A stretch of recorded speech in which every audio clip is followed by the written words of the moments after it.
mi raccomando, vi aspettiamo, io sarò lì con Angelo e quindi ti vengo a trovare. Vacation, holiday mood. Puntate l'asino con la coccata.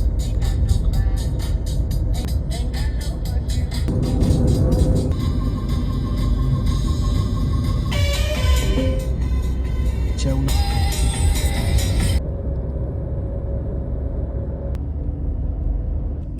Destinazione raggiunta, il Tridente Camping Village.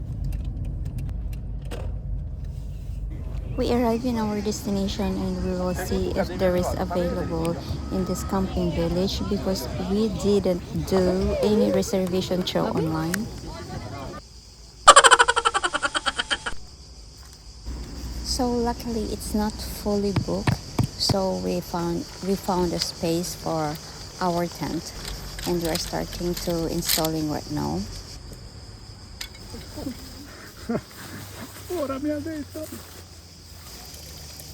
This tent is easy to install because there are only 3 poles to insert in the tent.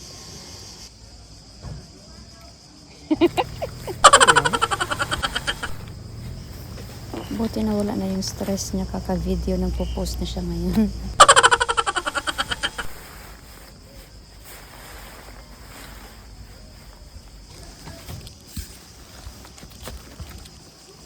Okay, up eh. So dahil nakalimutan ko yung selfie stick ko, wala akong selfie stick kaya nahihirapan ako mag-video dyan. So ngayon, tapos na namin ilagay yung tube, yung poles doon sa tube ng tent. So, yun, hihilain na namin pataas and okay na siya. So, nakatayo na siya. Then, mag-ano na lang kami, maglalagay na lang kami ng pako. Ididikit na lang namin siya sa lupa para hindi lumipad. Just in case na merong malakas na ulan at saka malakas na hangin. So dyan, nagpapanggap na naman ako. in my hand. What's that? Ancora? Ecco. Ok, basta. Vedi?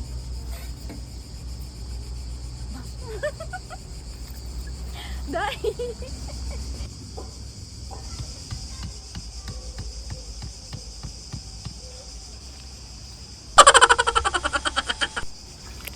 So yeah, almost done. Magsaset up na lang kami ng aming cabinet at saka yung lutuan. Our tent has 2 rooms. This is the second Pwede room. din siyang, kung meron kaming kasama, pwede din dyan matulog.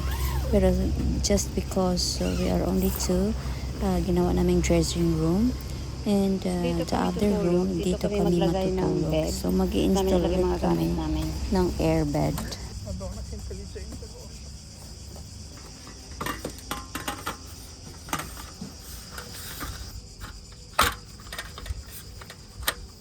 Installing our lutuan.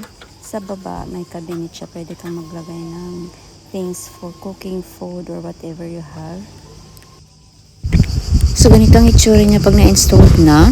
Nilagay ko na yung gusto kong ilagay dyan.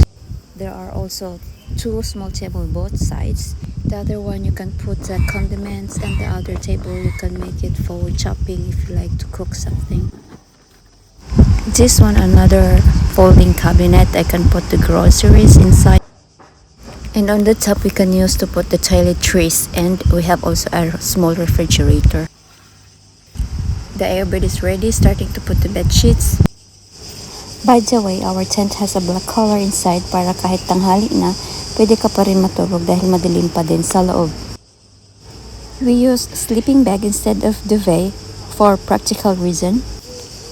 So this is lookalikes done installing our tent and gazebo and sitting at the kitchen and the rooms. So yeah.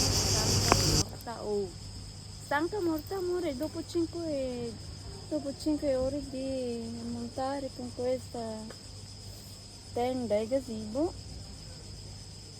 tutto quanto lì.